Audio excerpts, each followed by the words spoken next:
All right, guys, this is a real quick video. Like, if I do this right, under a minute.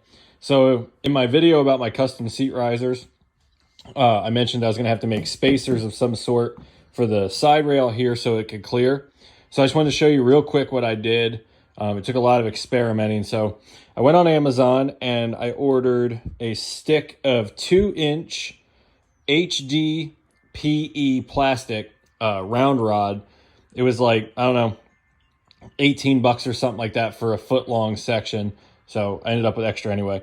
So originally I cut them at 2 inches. That didn't work out. You know, it's a lot of experimenting.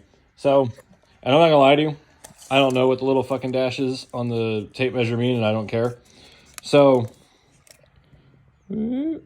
focus there. I went right here, 2 inches, and that second line there.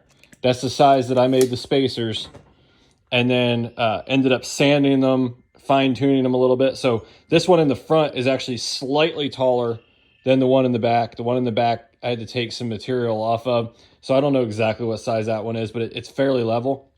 So I got the HDPE rod, 2 inches, cut it, drilled a hole in the center.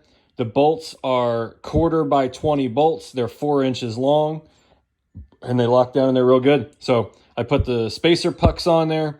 I put the bolts through with thread locker, and we are good to go. Gives it about a 2-inch rise. Gets it up over that seat bracket. Not too high, not too low. That's my fix.